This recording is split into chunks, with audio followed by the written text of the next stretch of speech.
Bien le bonjour à tous. L'objectif de cette vidéo sera de généraliser la notion d'addition pour passer d'une définition intuitive à une notion peut-être beaucoup plus étrange, mais surtout beaucoup plus pratique. Avant de parler de l'addition, parlons des suites. Une suite est une famille d'éléments indexés par les entités naturelles. On la note U est égal à UK avec K dans N. Comme exemple, je peux vous parler de la suite de Fibonacci où U0 est égal à 1, U1 est égal à 1, U2 est égal à 2, U3 à 3, U4 à 5, U5 à 8, etc. On peut la définir par récurrence, UK est égal à UK-1 plus UK-2 en donnant les deux premiers termes, ou la définir de manière explicite avec UK est égal à phi à la puissance k moins 1 sur phi à la puissance k, le tout divisé par racine carrée de 5, avec phi étant le nombre d'or. Comme deuxième exemple, je peux prendre l'inverse des puissances de 2, qui se définit naturellement de manière explicite, Vk est égal à 1 sur 2 à la puissance k, donc V0 est égal à 1, V1 est égal à 1 demi, V2 est égal à 1 quart, V3 est égal à 1 huitième, et ainsi de suite. L'addition se définit entre deux éléments, on peut calculer A plus B. Mais lorsqu'il y a plus de deux éléments, comment généraliser cette définition? Pour faire l'addition de trois termes, nous pourrions avoir deux définitions selon l'ordre des additions, que l'on fait A plus B plus C est égal à A plus B d'abord puis plus C, ou B plus C d'abord et ensuite on additionne à gauche par A. Or, l'addition est dite associative, ce qui signifie que ces deux choix sont identiques. Par conséquent, peu importe l'ordre d'addition, le résultat final n'est pas changé, il n'y a pas besoin de parenthèse. Donc, l'addition à trois éléments est parfaitement bien définie. Et en faisant ainsi, il est assez simple de voir que l'addition d'un nombre quelconque mais fini de termes est parfaitement définissable. Ainsi, il est possible de faire la somme des premiers éléments d'une suite. On utilise une notation avec la lettre grecque sigma majuscule qui se lit somme de k égale 0 à n de ak, qui est égal à a0 plus a1 plus a2 plus a3 plus etc. plus an-1 plus an. On appelle cette somme Sn, ce qui définit une nouvelle suite. Par exemple, pour la suite de Fibonacci, S0 est égal à 1, S1 est égal à 2, S2 est égal à 4 et ainsi de suite. Dans le cas de cette suite, la valeur devient de plus en plus grande. Pour la suite des inverses des puissances de 2, on obtient S0 est égal à 1, S1 est égal à 3 demi, S2 est égal à 7 quarts. On peut montrer que cette suite tend vers 2, et il n'y a pas besoin d'aller loin. Déjà, S10 est à peu près égal à 1,999 et S20 est à peu près égal à 1,999 999. La convergence de cette suite vers 2 peut aussi se voir de manière graphique en remplissant des camemberts. Comme vous pouvez le voir, on commence avec un camembert plein en bleu et un vide en orange, ce qui correspond à S0 est égal à 1. Ensuite, pour S1, nous sommes à 1,5, ce qui correspond à un camembert plus la moitié du deuxième. Puis à chaque étape, on ajoute la moitié de ce qu'il reste, et ainsi de suite, ce qui fait que nous nous rapprochons de plus en plus de 2, mais sans jamais le dépasser. La limite de la suite Sn, lorsque n tend vers l'infini, est appelée la série de la suite. On la note somme de k égale 0 jusqu'à plus l'infini de uk. Les séries convergentes ont plusieurs propriétés importantes. Il est nécessaire que la suite converge vers 0 pour que la série converge. Elles sont linéaires, c'est-à-dire que si A est un nombre, UK et VK sont deux suites avec des séries convergentes, alors la suite A fois UK plus VK admet une série convergente avec la série de A fois UK plus VK est égale à A fois la série de UK plus la série de VK. De plus, elles sont stables, c'est-à-dire que si UK admet une série convergente, alors ajouter un 0 au début ne changera rien. C'est-à-dire que si on définit la suite VK avec V0 est égal à 0 et VK plus 1 est égal à UK, alors la série des VK vaut la série des UK. Cela se comprend bien car additionner par 0 ne change rien. Il est possible de voir les séries comme une fonction S qui va d'un ensemble des suites que l'on peut noter C vers les réels. C correspond à l'ensemble des suites avec une série convergente et le nombre renvoyé par la fonction est la valeur de la série. Généraliser la notion de série revient à construire une fonction t qui va d'un ensemble de suites, que l'on peut noter d, vers les nombres, où il faut que d englobe c, mais il n'est pas obligé que d corresponde à toutes les suites. Cependant, il est préférable que d soit le plus vaste possible. Cette fonction t est appelée supersommation linéaire stable et régulière. La linéarité, t de a fois u plus v est égal à a fois t de u plus t de v, et la stabilité, t de e de u est égal à t de u, avec e la fonction qui ajoute un 0 au début d'une suite, ont déjà été expliquées précédemment. Mais la régularité signifie que cette supersommation doit correspondre à la série lorsqu'elle converge, ceci étant pour que la supersommation soit bien une généralisation et pas une notion totalement différente. Donc certaines suites qui ont des séries divergentes pourront avoir des supersommations bien définies et finies. Le rejeter, c'est rejeter le principe même de généralisation. Étudions l'exemple de la suite des puissances de 2. UK est égal à 2 puissance k. Cette suite tend vers l'infini, donc elle n'admet pas de série convergente. Mais essayons de voir si elle admet une supersommation T de U. Pour ce faire, supposons qu'elle existe et voyons ce que cela donne. Notons V de k, la suite nulle partout sauf pour V0 est égal à 1. Terme à terme, U est égal à V plus 2 fois E de U. Donc T de U est égal à T de V plus 2 fois E de U.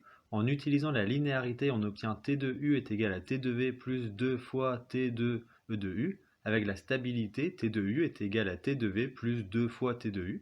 En isolant T de U, on obtient T de U est égal à moins T de V. Or, la série de V vaut évidemment 1, car c'est à 1 plus une série de 0. Donc, en utilisant la régularité, T de V est égal à S de V est égal à 1, nous obtenons T de U est égal à moins 1. Je vais maintenant vous proposer une méthode moins rigoureuse, mais beaucoup plus facile à comprendre car elle sera plus visuelle. T de U est égal à 1 plus 2 plus 4 plus 8, etc. En multipliant par 2, on obtient 2 fois T de U est égal à 2 plus 4 plus 8 plus 16, etc. En ajoutant un 0, on obtient 2 fois T de U est égal à 0 plus 2 plus 4 plus 8, etc. En ajoutant 1, on obtient 1 plus 2 fois T de U est égal à 1 plus 2 plus 4 plus 8, etc. Ce qui correspond à T de U. Et à partir de là, il est possible de résoudre l'équation à une inconnue sur T de U, exactement comme ce qui a été fait précédemment. Donc si la suite des puissances de 2 admet une supersommation, alors elle vaut moins 1. Ce qui peut sembler paradoxal, car la supersommation est une somme de nombres positifs, et une somme de nombres strictement positifs, même infinie, ne peut pas être strictement négatif. Cependant, ce raisonnement est une erreur. La supersommation n'est pas une somme, c'est une généralisation de somme. Donc utiliser notre intuition n'a aucune valeur pour rejeter ce résultat. La supersommation de la suite des puissances de 2 vaut bien moins 1. Nous pouvons parler de la fameuse somme des entiers naturels qui donnerait moins 1 douzième. Si vous ne rejetez pas ce qui a été dit précédemment, vous ne verrez pas de problème à ce résultat. En tant que série, ce résultat est forcément faux. Mais en tant que supersommation, ce résultat peut tout à fait être correct. Faisons la démonstration classique pour s'en convaincre. Posons U de k est égal à k plus 1, la suite des entiers naturels. T de U est égal à 1, plus 2, plus 3, plus 4, plus 5, plus 6, etc. Nous voulons calculer cette valeur. Pour ce faire, calculons d'abord la supersommation de la suite V de k est égale à moins 1 à la puissance k, où T de V est égal à 1, moins 1, plus 1, moins 1, plus 1, moins 1, etc. En utilisant la linéarité, moins T de V est égal à moins 1, plus 1, moins 1, plus 1, moins 1, etc. En ajoutant un 0 au début, on obtient moins T de V est égal à 0, moins 1, plus 1, moins 1, plus 1, moins 1, etc. En ajoutant 1, on obtient 1 moins T de V est égal à 1, moins 1, plus 1, moins 1, plus 1, etc. Ce qui correspond terme à terme à T de V. Donc 1 moins T de V est égal à T de V. D'où en résolvant cette équation, T de V est égal à 1 demi. Ensuite, on définit la suite. WK est égal à moins 1 à la puissance k fois k plus 1, où T de W est égal à 1, moins 2, plus 3, moins 4, plus 5, etc. En calculant T de V plus TW terme à terme, on obtient 2, moins 3, plus 4, moins 5, etc.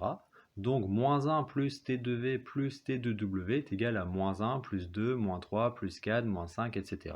Ce qui correspond à moins T de W. Donc, en résolvant cette équation sur T de W, on obtient T de W est égal à 1 moins T de V le tout divisé par 2, ce qui correspond à 1 quart, puisque T de V est égal à 1 demi. Pour le calcul de T de U, on a T de U moins T de W est égal à 0, plus 4, plus 0, plus 8, plus 0, plus 12, etc. En éliminant les zéros, on obtient 4 plus 8 plus 12 plus 16, etc. Ce qui est égal à 4 fois 1 plus 2 plus 3 plus 4, etc. Ce qui correspond à 4 fois T de U. Donc en résolvant l'équation, T de U est égal à moins T de W divisé par 3, ce qui donne le fameux résultat moins 1 douzième. Mais il y a un problème, c'est que si cette suite admet une supersommation, alors 0 est égal à T de U moins 2 fois T de U plus T de U, qui est égal à 1 plus 2 plus 3 plus 4 plus 5, plus 0 moins 2 moins 4 moins 6 moins 8, etc. plus 0 plus 1 plus 2 plus 3, etc. En additionnant terme à terme, grâce à la linéarité, on obtient 1 plus 0 plus 0 plus 0 plus 0, qui est égal à 1. Donc, attribuer une supersommation linéaire stable et régulière à la suite des entiers naturels n'est pas acceptable, car cela impose d'avoir 1 est égal à 0, ce qui est impossible. Mais de toute façon, la démonstration de la valeur de la supersommation que nous avons vue précédemment avait un problème. Nous avons enlevé les zéros dans la supersommation, 0 plus 4 plus 0 plus 8 plus 0 plus 12. Or, cela est différent de 4 plus 8 plus 12, plus etc. Car la stabilité n'est valable que pour le zéro initial. Mais l'infini de zéros qui interviennent par-ci par-là ne peuvent pas être enlevés avec les hypothèses de la supersommation. La raison principale de l'attribution de la somme de tous les entiers à moins un douzième est la fonction zeta de Riemann, qui est un prolongement analytique d'une classe de série. Cependant, cette généralisation, ne respectant pas les propriétés de la supersommation, est trop éloignée de l'addition pour en être une généralisation. Lorsque l'on généralise, il faut garder un squelette commun. Pour conclure, rejeter les supersommations parce qu'elles ne correspondent pas à notre notion intuitive de somme n'est pas très humble intellectuellement parlant. La rejeter par principe serait aussi absurde que de rejeter les nombres complexes parce qu'ils ne permettent pas de compter, de rejeter les additions de nombres réels car ils ne correspondent pas au dénombrement de l'union d'ensemble, et ainsi de suite.